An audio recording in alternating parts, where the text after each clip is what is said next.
Hora da lição! Sejam todos bem-vindos mais uma vez à Hora da Lição aqui no meu canal Evanilton Paixão Oficial. Que Deus abençoe a todos vocês aí que estão acompanhando aqui o meu canal, tá certo? Olha só, se você está dando uma passadinha aqui agora, vou fazer um convite para você, ainda não se inscreveu, clique aí embaixo, inscreva-se, aperte o primeiro sininho de todas as notificações para receber o vídeo aí. Quando subir um vídeo aqui, você vai ser aí a primeira a receber o vídeo aí para estar acompanhando aqui no meu canal, tá certo? Dá um like e compartilha aí com quantas pessoas você puder para nos dar esse apoio. Olha só, já entramos na segunda lição aí do ano, que é o segundo trimestre, tá certo? Com um tema geral, as 3 mensagens do Apocalipse. Aí a gente já lembra aí sobre as 3 mensagens angélicas. Essas mensagens angélicas estão lá no livro de Apocalipse, tá bom? Então, a lição desta semana aí, a primeira lição desse segundo trimestre, lição número 1, tem como tema Jesus vence, Satanás perde. Então vamos fazer aqui uma recapitulação, um resumo, tá certo? Da semana, do que é esta lição, tá certo? Sábado 25 de março até sexta-feira, tá bom? Verso para memorizar, tá lá em Apocalipse, capítulo 12, verso 17, que diz o seguinte: o dragão ficou irado com a mulher e foi travar guerra com o restante da descendência dela, ou seja, os que guardam os mandamentos de Deus e têm o testemunho de Jesus. Aqui nós começamos com a guerra que aconteceu lá no céu. Lúcifer queria ocupar o lugar de Jesus, receber as mesmas glórias, ele queria receber as honras que Jesus recebe e queria ocupar o lugar de Deus. Então Jesus advertiu ele que estava errado, que ele precisava se contentar com a posição dele, sendo um anjo de luz, chefe de todos os anjos, o maestro do coral celestial, o anjo que era o representante de todos os anjos. Lúcifer quer dizer anjo de luz, portador de luz. Então ele recebeu a posição de ser responsável ali, com a missão ali de instruir todos os anjos. Porém, isso elevou o coração dele, ele queria mais, ele queria receber as honras que Jesus recebe. Então Jesus expulsou ele e os secretários dele, os anjos maus que foram junto com ele e caíram na terra, em nosso planeta. Aí Adão e Eva pecaram porque não resistiram ao pecado e desobedeceram por influência do inimigo, de Lúcifer. Então todos os seres humanos passaram a nascer pecadores depois do pecado. Nós somos pecadores. A história começa onde nunca imaginaríamos acontecer, que foi no céu. Veio de lá para a terra. Então nós estamos no meio de uma guerra. A guerra não é nossa, mas estamos no meio, estamos juntos. Então Jesus nasceu e quando chegou próximo da cruz do Calvário, Satanás de fato queria matar Cristo. Porém, ele não sabia que tinha um plano da redenção para salvar o homem, salvar a humanidade, e Jesus tinha que de fato morrer. Porém, ele achou que matando Jesus ele seria vencedor, mas Jesus de fato tinha que morrer para provar que ele tem o poder sobre a morte, ressuscitar, retornar para o céu e voltar para a terra um dia, que é o nosso tempo, para buscar os vencedores. Esse é o plano da redenção. O plano ainda não acabou, ainda tem a parte final de salvar a humanidade. De uma perspectiva meramente humana, parece que as forças de Satanás nos dominarão. Por meio de Jesus, venceremos no fim. O tema do último livro da Bíblia, o Apocalipse, é Jesus vence, Satanás perde. O cerne dessa batalha está descrito em Apocalipse, capítulo 12. Então, o que eu quero dizer aqui da lição é o seguinte: se Jesus já venceu e Satanás já perdeu na cruz do Calvário, você teme o quê? As pessoas que seguem a Cristo são mais do que vencedores. Essa batalha de Satanás perder já aconteceu. Ele perdeu na cruz do Calvário, quando Jesus morreu e derramou seu sangue e provou que ama a humanidade. Ressuscitou, foi para o céu, e agora está retornando para buscar os vencedores. O que nós devemos fazer agora é aceitar Cristo. Jesus já fez tudo, já morreu na cruz, agora ele vem buscar os vencedores. Só que ainda espera, ainda não acabou. A batalha continua, apesar de a batalha estar ainda em movimento, nós precisamos nos preparar. Então, apesar da batalha continuar, o inimigo ainda quer tirar muita gente do céu, quer destruir famílias, deixar desempregados, pessoas seguindo caminhos errados, pai contra filho, filho contra pai. Então ele quer destruir a humanidade. Se ele puder levar todo mundo, ele vai levar. Esse é o projeto dele. Então, quanto mais pessoas ao lado dele, melhor que ele vai tirar do céu. Ele acha que nós não somos dignos de estar lá, mas ele sim. Então ele acha que no plano dele, Deus vai esquecer esse mundo, vai vir buscar algumas pessoas e vai deixar esse mundo para ele com todas as outras pessoas, a maioria, porque a maioria não vai se salvar. Então ele vai ficar com esse mundo, vai continuar o sofrimento e ele vai ficar aqui reinando e Deus vai levar alguns e vão embora. Porém, não é assim. Não é assim que o livro de Apocalipse fala. Existe novo céu e nova terra. E aquele que aceitar Cristo vai ser levado. Porém, quem não aceitar vai ser consumido pelo fogo. Nenhum pensamento de maldade nasce na mente de Deus, nasce na mente divina. Porém, Deus vem destruir o pecado que começou desde o início, que veio de repente e ninguém sabe explicar, mas Deus conhece.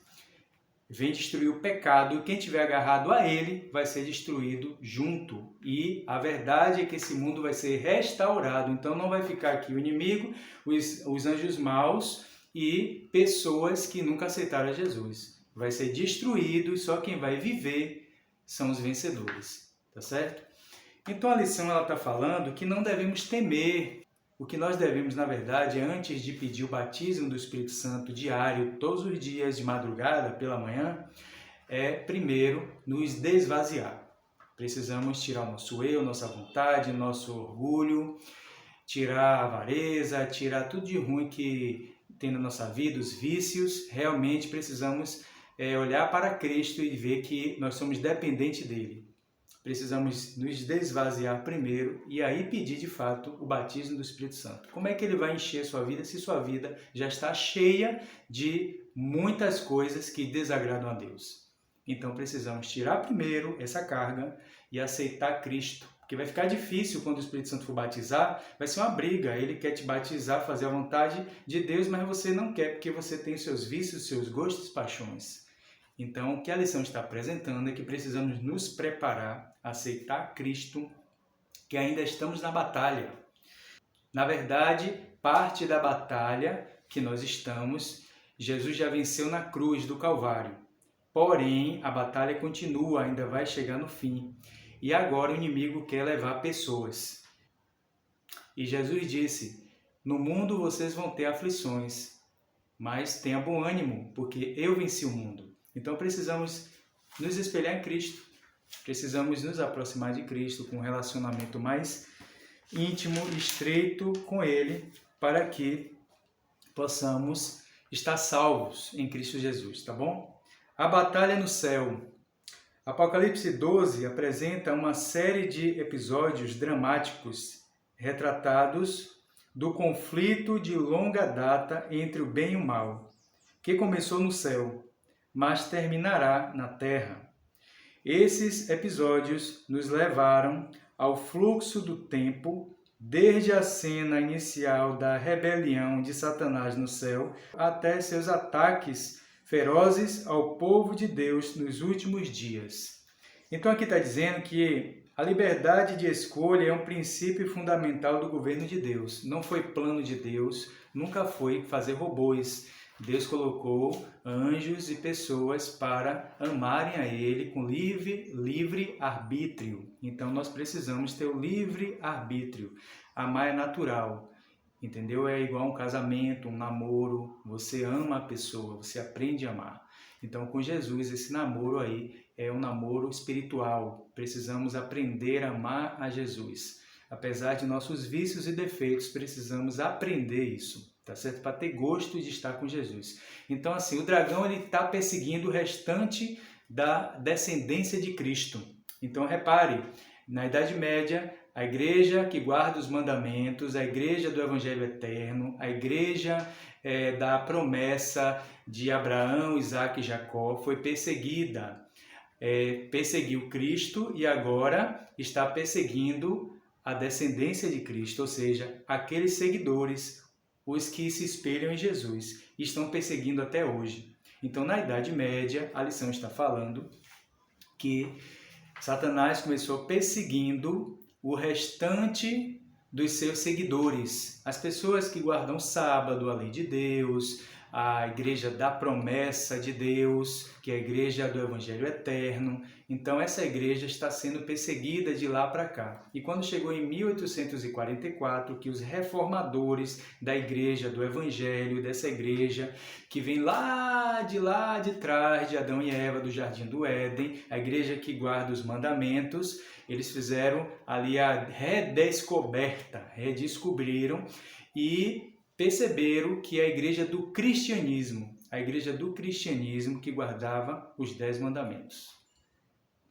É a igreja que está sendo perseguida. Então, as leis começaram a ser mudadas por constituições, pelo Império Romano, e o inimigo começou a perseguir a igreja, essa igreja que guarda os mandamentos de Deus. Então, a lição vem falando de tudo isso, que a batalha começou no céu e continua aqui na terra. Tá certo? Lúcifer, ele tinha o livre arbítrio, porém ele escolheu seguir o caminho errado e outros anjos foram com ele. Pessoas escolhem seus caminhos e nós precisamos escolher o lado que precisamos estar. Escolha o lado de Cristo, o lado da salvação, o lado da bênção. Então, o que nós precisamos fazer é ter um relacionamento com Cristo, nos apegar a Cristo para ser mais do que vencedores. Então vamos aqui a alguns símbolos que a lição está falando, tá bom? Dragão, na Bíblia, significa Satanás. Mulher significa a igreja de Deus que foi perseguida. Filho do homem, quando Jesus sempre fala, o filho do homem será preso, será escravizado e morto. Então, quando ele sempre usa esse termo aí, filho do homem, ele está se referindo ao filho da carne. Ele está se referindo a ele, filho do homem aqui nesse sentido. Filho do homem é Jesus. Na Bíblia, o cetro de ferro quer dizer governo eterno. Então, quando Jesus vem com cetro de ferro, simbolicamente, significa que ele vem fundar um governo eterno. Então, na Bíblia, o cetro é símbolo de domínio ou governo. Então, esses são símbolos proféticos. Na verdade, quando se fala uma mulher com asas foi para o deserto, na verdade não foi uma mulher literal, de verdade. Não tem mulher com asas nos pés ou nas costas, mas é símbolo, tá certo? Quando Herodes mandou matar todos os meninos, Maria foi com Jesus para o deserto, tá certo? Então, a igreja é como a igreja, a mulher é a igreja, a mulher foi para o deserto.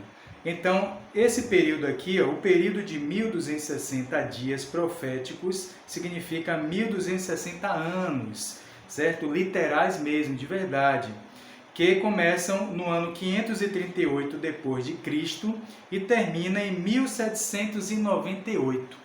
Aí esse período aí onde a igreja foi perseguida pelo Império Romano e aí toda a história, o enredo da história, as pessoas eram batizadas, se escondiam em cavernas, mortas em coliseus, em estádios com leões, pelos leões e queimaram as Bíblias. Então todo esse período aí é o período que os cristãos foram perseguidos e daí saiu o restante que são os remanescentes. Aí foi redescoberta a igreja do cristianismo que guardava o sábado, os mandamentos, que o cristianismo fazia isso.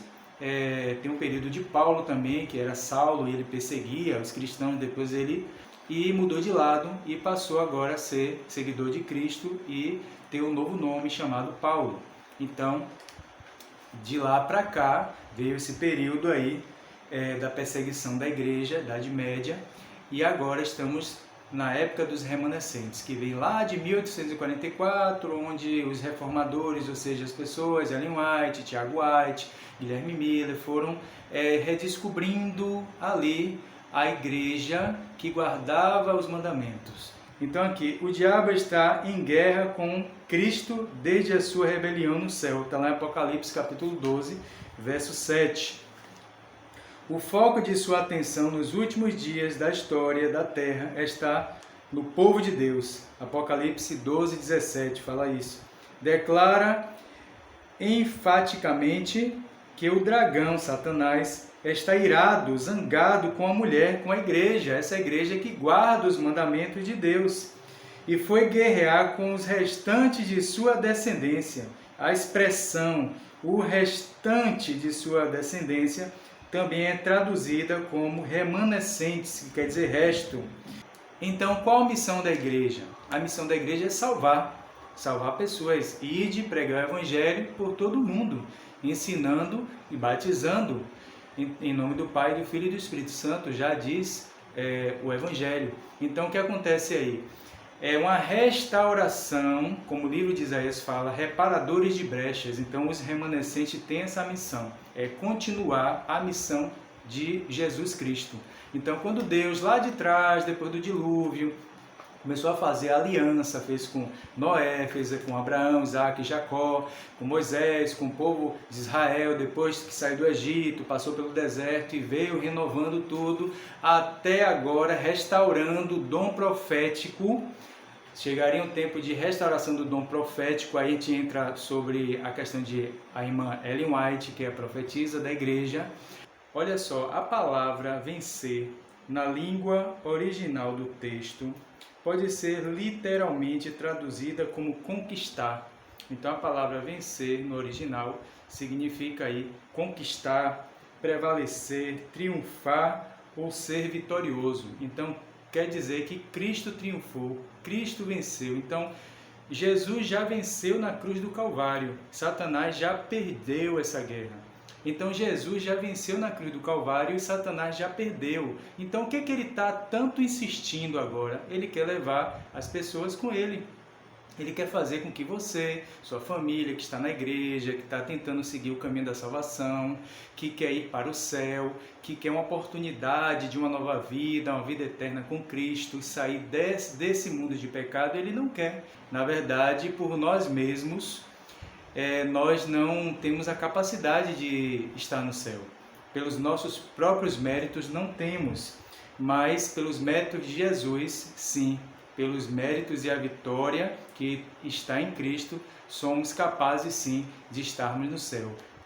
Paulo diz na Bíblia, transformai-vos pela renovação da vossa mente, do vosso caráter. Então, essa transformação significa a mente de Jesus, a maneira de ser, o caráter. E como Jesus falou, faça como eu fiz. Então, quem tem essa capacidade, quem tem Cristo na vida, sim, é possível ser vencedor e ir para o céu. Somente através de Cristo, biblicamente, teologicamente, aceitar Cristo não é só falar. Eu sei que Deus existe, eu sei que Jesus existe pela história bíblica. Não é bem assim. Saber é uma coisa, mas aceitar é outra. Você aceita os ensinos de Cristo, o caminho por onde Ele mandou andar, então aí está a diferença. Então, conhecer, saber que Jesus existe é uma coisa, mas aceitar Cristo é outra. Então vamos lá. Quando eu aceito a Cristo e me batizo na igreja, que é o ato, que é o rito, o ato de publicamente mostrar que eu morri para o pecado e nasci de novo da água e deixei meus pecados lá, isso significa que eu morri também na cruz do Calvário quando Jesus se tornou vitorioso. E agora eu sou mais do que vencedor em Cristo Jesus. É esse o significado. Então, as pessoas precisam entender a morte de Cristo na cruz, o significado, o plano da redenção. Então, o plano ainda não acabou. Você quer estar entre os vencedores? Então, vamos nos esforçar para aprender mais de Cristo, aceitando a Ele todos os dias, porque Ele é o vencedor e podemos ser também mais do que vencedores. Então, Apocalipse capítulo 3, que fala das 7 igrejas, dos períodos que iam passando, e tem cada período, desde a igreja número 1 até a 7ª, o significado do tempo, do período. E a última igreja, Laodiceia, que significa a igreja de hoje, denominada Igreja dos Remanescentes, nosso período lá de 1844, que redescobriram o cristianismo, os mandamentos, a Igreja da Promessa de Abraão, Isaac e Jacó, a Igreja dos Mandamentos. Essa carta que João escreveu, que Deus mandou, é uma séria acusação, assim também diz o Espírito de Profecia. É uma séria acusação para o povo acordar, não para condenar, mas para acordar, que hoje tem muito conhecimento, tem a Bíblia, a lição, tem os livros, tem vários conhecimentos, mensagens, e parece que todo mundo está se achando abastado, cheio mesmo, e demais. Então essa mensagem vem para fortalecer e restaurar a igreja. Eles redescobriram o cristianismo que guardava os mandamentos de Deus. Então, essa restauração faz parte dos remanescentes. Então, é por isso que o remanescente do tempo do fim precisa reparar brechas. Então, que lado você vai ficar? Escolha o lado dos remanescentes. Escolha o time vencedor. Escolha o lado do time que está ganhando. Então, o time que está ganhando não se mexe, continua a missão. Então, fique do lado dos vencedores, fique do lado do time que está ganhando, não fique do lado do inimigo, fique do lado de Cristo Jesus. Se você ainda não é batizado, está acompanhando a lição aqui no meu canal, tome a sua decisão. Aqui é como um estudo bíblico também. Tome a sua decisão de aceitar Cristo através do batismo. Fica aí o meu apelo, tá certo? E você que já é batizado, nós somos batizados, já seguimos a Cristo, vamos manter nossa fé firme, porque Jesus é vencedor e nós, em Cristo, somos mais do que vencedores, em nome de Jesus. Vamos orar? Obrigado, Senhor Deus, pelo reconhecimento da Tua vitória. Que esse reconhecimento faça parte realmente da nossa vida, não só porque sabemos isso, mas porque tomamos a Tua vitória como nossa vitória. Por isso, em Cristo somos mais do que vencedores. Que o Senhor possa, através do poder do Espírito Santo, nos dar o alívio, a acalmar nosso coração com relação às aflições desse mundo, e lembrar que Jesus venceu o mundo, Jesus venceu o pecado, Jesus venceu a morte, e nele nós podemos também ser vencedores. Por isso que o Senhor acalme nosso coração, nos mantenha fiéis, nos ajude nessa fidelidade, que o Senhor abençoe cada um que está lutando na vida aqui, acompanhando a lição, também quem também ainda não descobriu esse canal, que ainda não está acompanhando, mas vai também descobrir. Que o Senhor abençoe essas pessoas, faça com que eles encontrem um caminho verdadeiro, para que eles também possam ser mais do que vencedores. Em nome de Jesus, amém. Então, meus amigos, é isso. Até a próxima semana, próxima lição. Não deixe de se inscrever no canal se você não se inscreveu, tá certo? Esse vídeo vale um like, certo? Compartilhe com seus amigos. Que Deus abençoe e até a próxima Hora da Lição.